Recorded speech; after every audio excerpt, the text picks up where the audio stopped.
Hello and welcome to my channel. We have a double portrait today.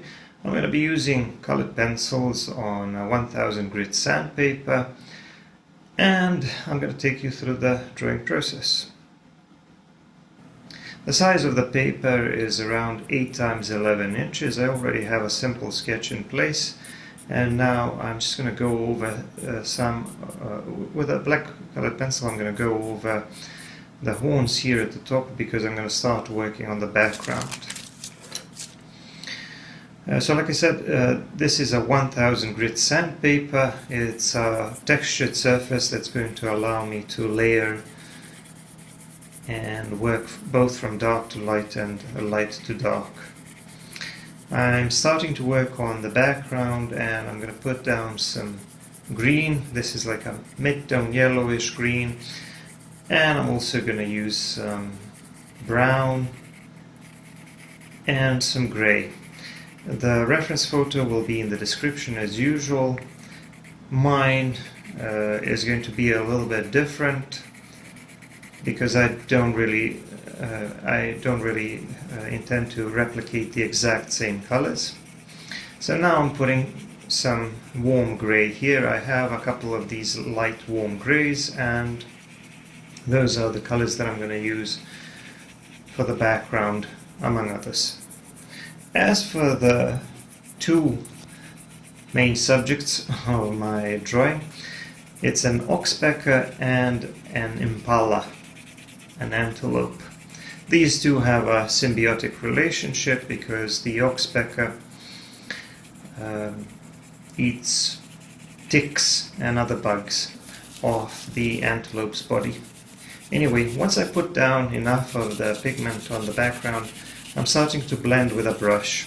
Some of you who are unfamiliar with this surface, with sandpaper, may think that this is kind of unusual, and you may even think that I'm not using colored pencils, but rather pastel pencils.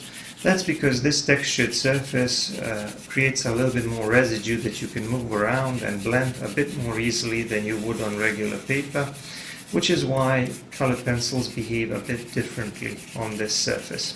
So this is just a regular 1000 grit wet to dry sandpaper that you can buy in any hardware store. It's used for polishing cars.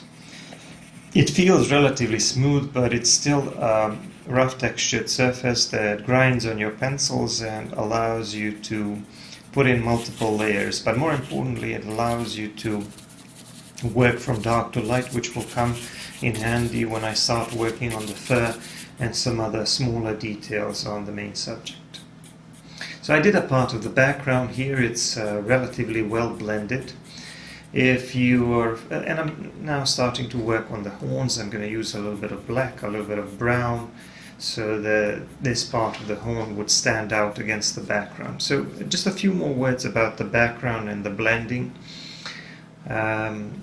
If you're finding it difficult to get it to blend smooth, it's never going to be as smooth as it is with pastels and pastel pencils, but it can still be fairly smooth. The trick is to layer it patiently and to make sure that you have enough of the material to blend, to put down enough of the material, enough of the pigment. That way you can move it around and blend it a bit more smoothly. Here you can see I used a lighter pencil to draw some of the lighter details around the edges of the horn, especially at the top.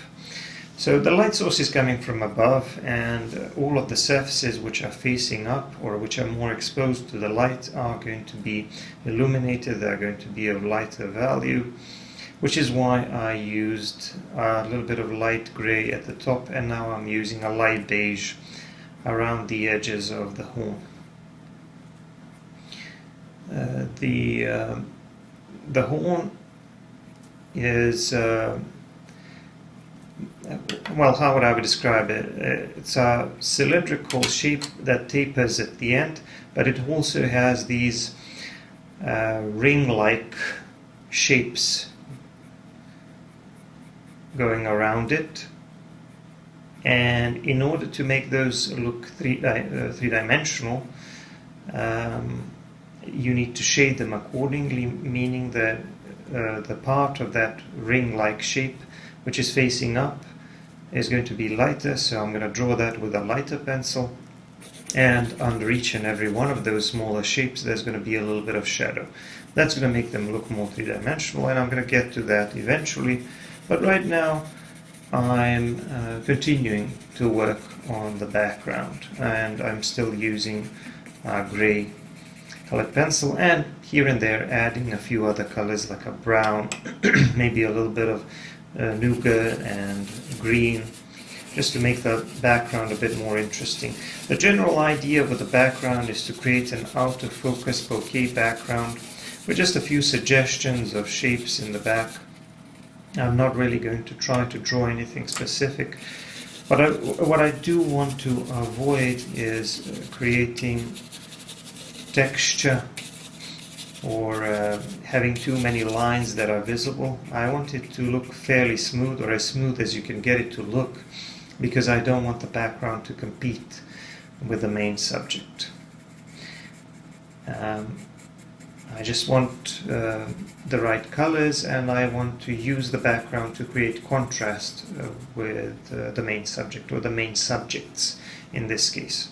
So now I'm doing what I talked about a minute ago, these smaller shapes that go down the length of the horn. In order to make them look three-dimensional, I'm adding a little bit of shadow under each and every one of them. Here I'm already starting to work on the bird. The beak itself is kind of reddish, maybe orangey color. I put down a little bit of cadmium orange, and at the top I'm going to put a little bit of lighter value with an ivory colored pencil, and I'm going to draw most of the rest of the body with a black pencil because it looks fairly dark, but I'm going to throw in a few other colors as well. So just going around the eye, which is going to be of lighter color, there's no need to cover that, and I'm just putting in those darker details first. Now as for the eye, it appears to be of yellowish orangey color. I'm going to put down a bit of yellow first, and then maybe a little bit of orange. These are very tiny details, so I don't really know if I'm going to get it to look very clean, but I put in the pupil as well.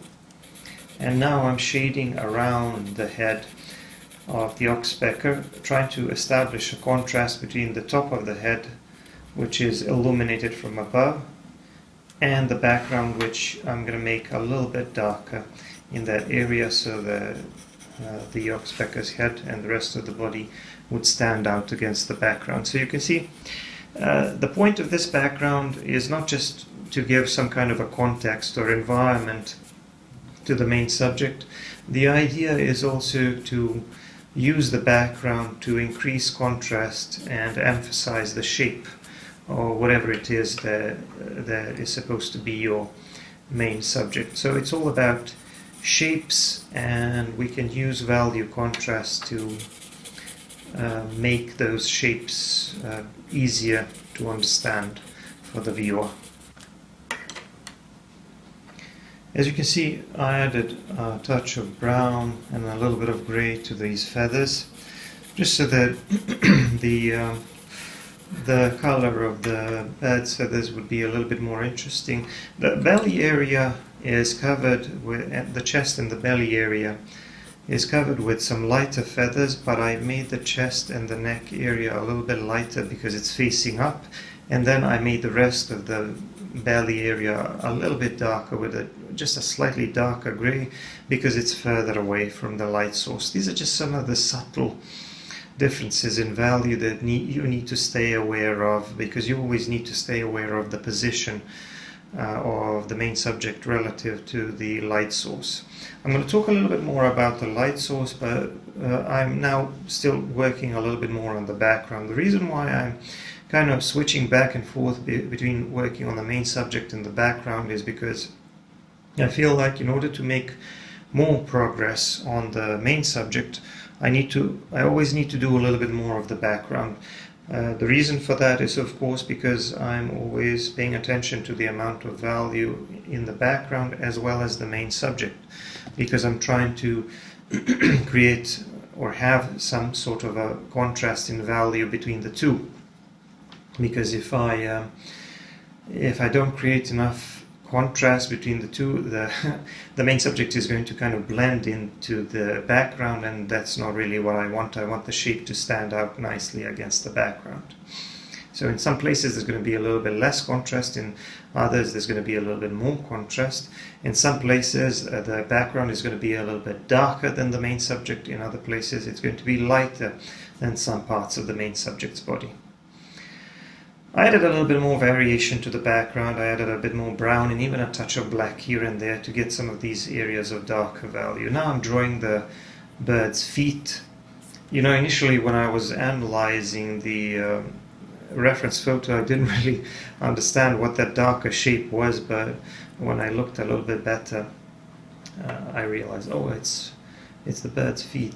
So that's what I'm drawing now, and I'm also adding a little bit of shadow under the bird's body, so between the bird and the antelope's head, because the bird is going to be casting a little bit of shadow onto that nose area.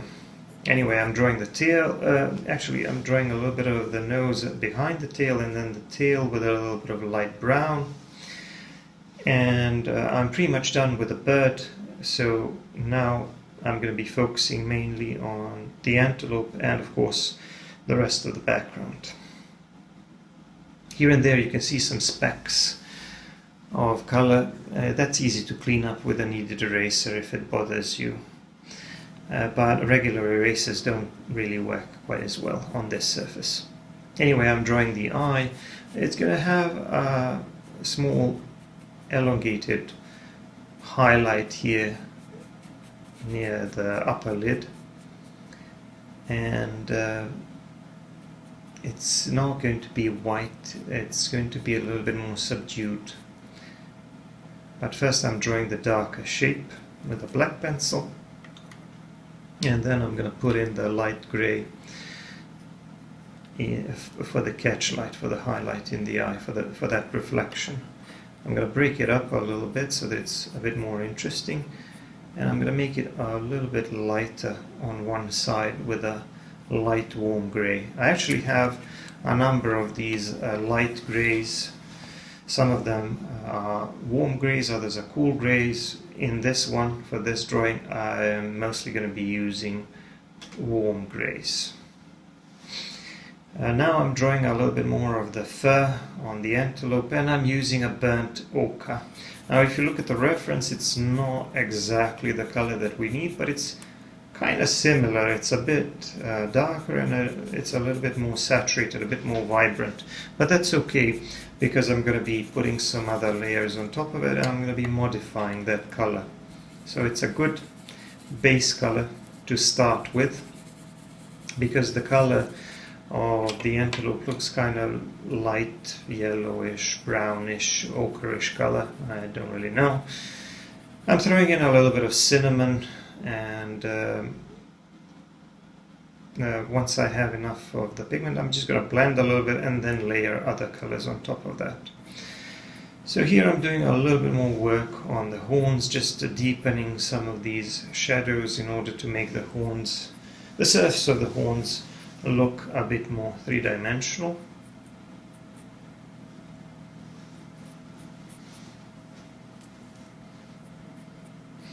And this left side of the head and the top side of the head is going to be lighter because it's exposed to the light source.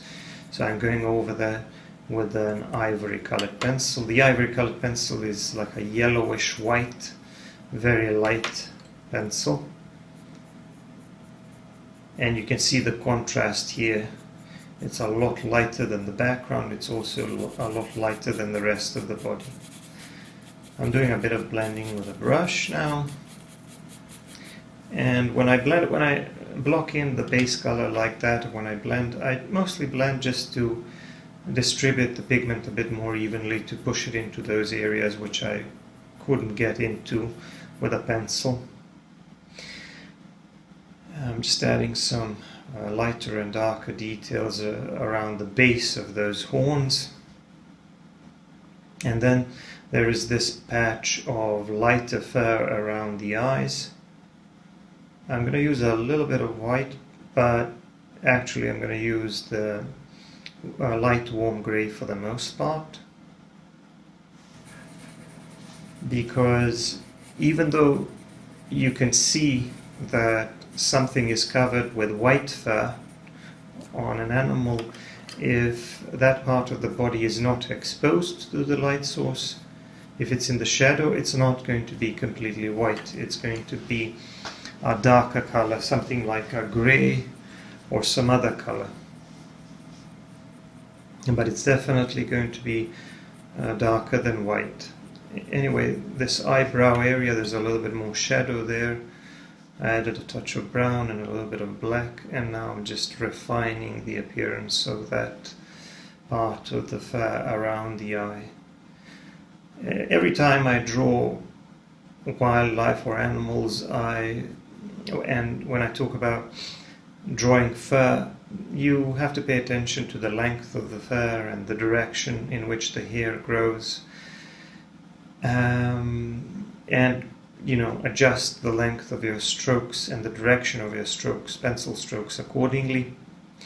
Well, the same applies here, except for the fact that for the most part, from what I can tell, for the most part, the fur on the antelope is really, really short. So we're going to keep it like that. The fur here on the mouth and the nose area is also a little bit lighter. That part of the body is covered with some lighter hair, lighter fur. But again, because some of it is in the shadow, it's mostly going to be a little bit darker than white, so like a light grey or a mid-tone grey, even depending on how far it is away from the light source.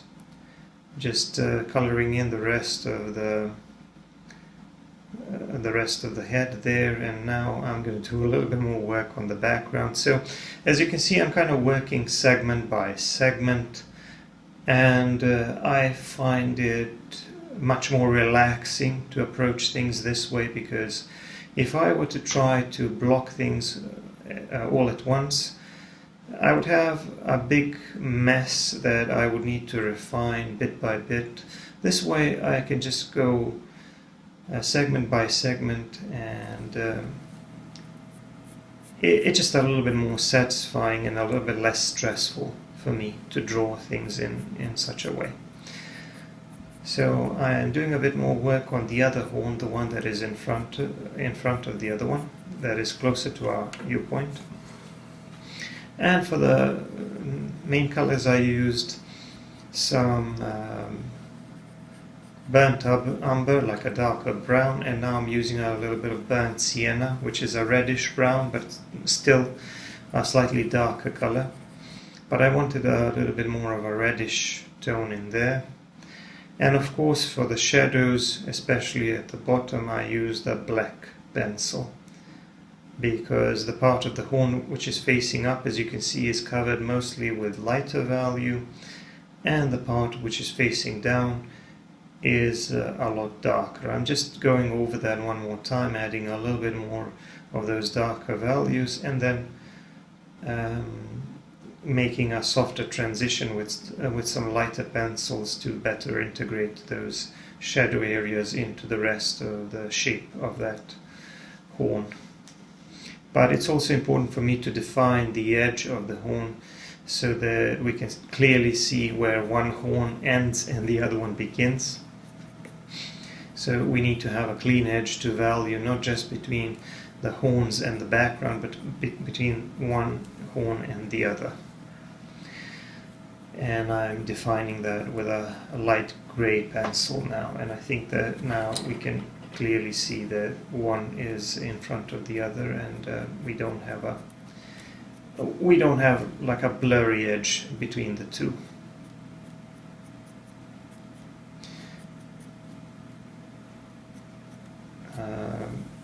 And a little bit more value here at the, or a little bit lighter value at the top. Now I'm going to do a little bit more work on the ear. On the ear we can see a bit of darker fur and a bit of lighter fur here around the middle of the ear, on the opening of the ear, which is covered with some lighter, finer, slightly longer hair.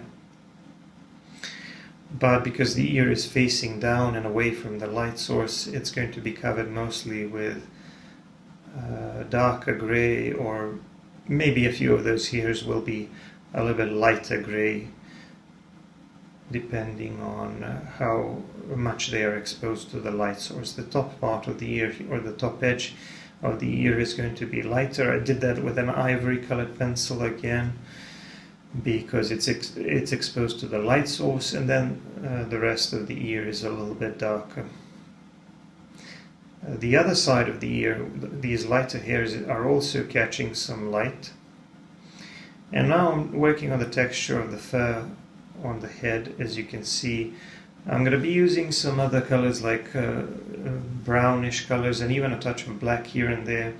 What I'm basically doing with this, I'm drawing these short darker marks to imitate the texture of the fur, but what they're supposed to represent is the shadow areas between these small clumps of fur, because it feels more natural for me to draw the darker details first and then put some lighter details on top of that. That way we can have those lighter hairs which are sitting on top, and we can make them of lighter value. And the reason why we are able to do this on this surface is because, like I said, like I explained previously, this textured sandpaper surface allows you to layer colored pencils and to put lighter marks, very clean, sharp, lighter marks on top of the darker layers, as you can see. And that way you can easily imitate the appearance of the fur, and you can go back and forth, kind of working from light to dark and from dark to light, and that can help you create a very natural looking fur. But I also wanted to say a few more words about the light source. You can see here that this part of the neck is a very light value. It's illuminated, and I'm drawing it with an ivory pencil. The reason why it is so is because, from my interpretation of the reference, I would say that the light source is coming from behind the main subject, meaning that it's further away from our viewpoint than the main subject, and it's a little bit more to the right, but it's mostly coming from above. So, because the scene obviously takes place in the daylight, so the light is going to be coming from above, but you can see that the edges are illuminated, so I would say that the light source is probably a little bit further away from our viewpoint, meaning behind the subject to a certain extent. But like I said, it's mainly coming from above, so as long as you stay consistent with that, you're not going to have any problems. I'm adding some cinnamon, some pinkish tones to the neck area, because I felt like it was a slightly different color, but I'm still mainly using that burnt ochre as a base color, and then on top of that I'm adding lighter and darker marks, mostly using a combination of browns and then some ivory or light gray. The area around the ear is also covered with some lighter fur. You can see that some of these hairs are a little bit lighter than others, maybe like some of them are sticking out a little bit and maybe catching a bit more light from the light source. And there are also some of these shadow areas in the fur, like these, how should I call them, creases or folds in the fur. These will usually form around the parts of the body where the body twists and bends. So there will be some folds in the skin or creases in the skin, and on top of that you will see folds or creases in the fur as well. And I'm just finishing the rest of the ear here at the bottom. And now I can continue working on the head, or the side of the head. I'm working with a brown pencil, establishing those small shadow areas.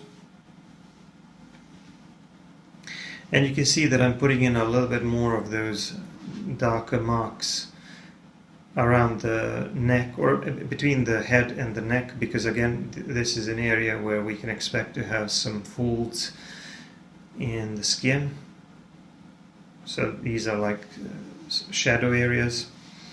My approach is to work on the details at the same time while I'm shading. So I don't really block in. There's a little bit more shadow here under the head, just above the throat area, so the head is casting a little bit of shadow down. Anyway, my approach is not to block everything in and then refine the details. I'm kind of doing two things at the same time, because while I'm drawing the texture of the fur, I'm also shading it, because in those places which are supposed to be lighter, I simply put more of those lighter marks. In those areas which are supposed to be covered with darker fur, or which are in the shadow, I simply put down more of those darker marks. And that way you're doing two things at once. You're drawing the texture of the fur, or imitating the texture of the fur, but at the same time you're doing something that is even more important. You're establishing the contrast between the larger areas of lighter and darker value. Because these relationships between areas of lighter and darker value are more important if you want to define the shape or the anatomy of the animal's body. Because if you just focus on the detail, if you just focus on the fur, you will have a realistic looking fur, but you will have an animal that looks kind of flat. So these concentrating these areas of darker value and defining those shadow areas is actually far more important, because that way, even when you look at the drawing from a distance, you will still be able to understand the shape of the animal immediately. Anyway, I'm working on top of that now with some lighter pencil, with an ivory colored pencil, adding some lighter hairs. And some of these hairs are supposed to be lighter than others, because some of them are further away from the light source than others. The way I can control that is simply by using less pressure. So around the edges where the fur needs to be the brightest, I simply use cleaner marks and I use a little bit more pressure. In those areas where those highlights are supposed to be a bit more subdued, I simply use less pressure, or allow the colors to be a bit more muddied, allow the color underneath to break through the marks a little bit more, and that way I can control the amount of value when I'm applying the lighter pencils. So depending on how you apply the pencils, you're not always going to get the exact same mark. If you press a little bit harder, or if you use a sharper pencil, or if you twist it a little bit, you're going to get a cleaner mark with a cleaner edge. And sometimes you may not want to do that. Sometimes you want a blurrier edge or a more transparent mark, depending on what you're trying to achieve when shading and when drawing the texture of the fur. There are some more of those folds in the fur. I first used a black pencil and then a bit of brown and burnt sienna on top of that, because the black would stand out a little bit too much, and now I'm working on top of that with some ochre and some lighter pencils to make it look a little bit better. And there's another area of lighter fur here on the neck where that large neck muscle is, so I'm just making some areas a little bit lighter, others a little bit darker, in order to define the anatomy of the animal a little bit better.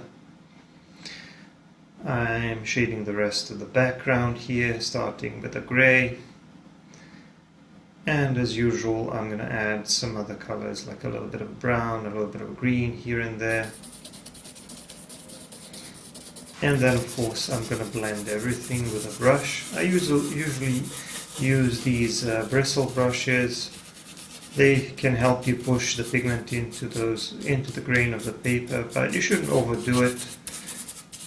because you're just going to keep moving the pigment and revealing the background color of the paper. So you should blend with a moderate amount of pressure, I suppose. So once that is done, once that is blended, I can just move on to the rest of the body. I'm cleaning up the edge here, making the neck a little bit darker so that it stands out nicely against the background.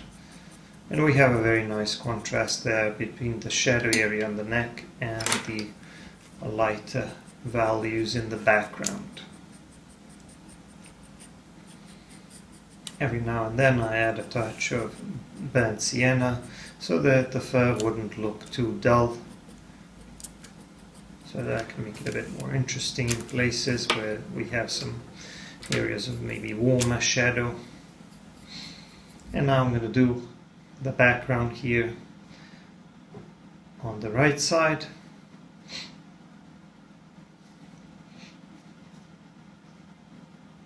Again, starting with a little bit of warm grey, and then adding some darker values as needed to enhance the contrast between the main subject and the background. Like I said, you don't really have to pay so much attention to the reference. You don't have to try to replicate the exact colors or the exact shapes. You can even add a little bit more darker value if you want to emphasize the contrast in some places. It's really up to you. And here I'm just reworking this edge to the right and making it a little bit lighter, so that it would be a little bit cleaner and so that we could have a bit more contrast with the background. This is the waist area, I think. That's how I'm interpreting this darker shape here. It's probably the shadow area between the hips and the waist, the stomach area.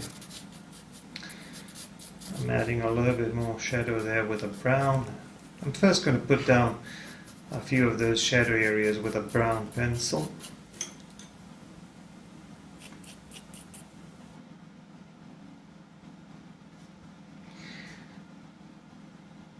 And I made that cheek area a little bit darker. I felt that it was a little bit too bright. I'm going to cover the rest of the body here with a burnt ochre. And then just blend it. I'm going to try to work out the detail here as well to have a nice texture of the fur. In some places here the fur will be a little bit longer, but I don't really need to worry that much about the detail in this part of the body as I did with the head, because most of the viewers are going to be focusing on the head and the bird. So I'm defining those lighter areas now with lighter pencils, using a combination of ivory and a little bit of light beige. I feel like I have a little bit more of those pinkish tones here on this part of the body. But for the brightest areas I still like to use the ivory colored pencil. And that creates a very nice contrast between the shadow areas and the lighter areas.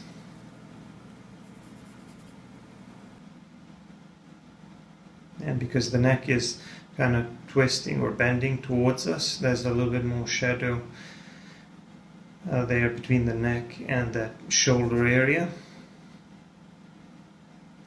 And the shoulder area, which is kind of bulging out a little bit, it's illuminated and it's a bit lighter. So I'm just drawing some of those bulging areas, going over them with a lighter pencil, and then just adding lighter fur with an ivory colored pencil. The belly area is also covered with some lighter fur from what I can see, but because it's further away from the light source, it's not going to be white. So I'm just going to use ivory and maybe some light warm grey. But even though it's in the shadow, even though it's a little bit darker, it's still lighter than the ochre part of the fur just above it. So I need to retain that contrast between the area of lighter fur and darker fur.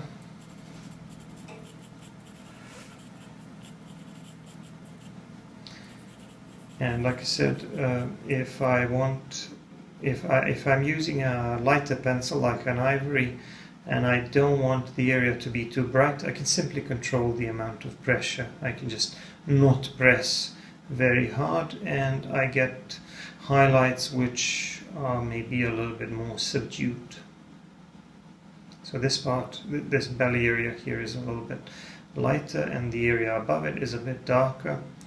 And in order to make the fur look more three-dimensional, I added some of these darker, smaller shadow areas between larger clumps of fur.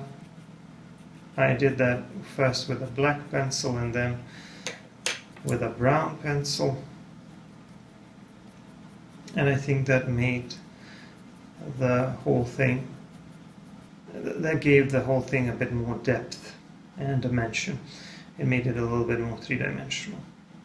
And I'm working on top of that with an ivory colored pencil, again pulling those lighter marks on top because it's only natural to have lighter fur on top because it's closer to the light source. It's more illuminated by the light source. And sometimes when I want to imitate the appearance of really short fur, I can just drag my pencil and not even make such a deliberate short mark. So I'm kind of using a combination of these two approaches when drawing really short fur. Sometimes I can make short marks, which is time consuming and a little bit exhausting, and sometimes I can just drag my pencil. Anyway, the drawing is now done. I put my signature here on the left side. And I hope you liked the drawing. Check out my other videos, check out my other drawings. I have lots of drawings of wildlife. Now if you want to see the full-length video, if you want to see more content, you should check out my Patreon. Anyway, thanks for watching and I'm going to see you in the next one. Bye bye.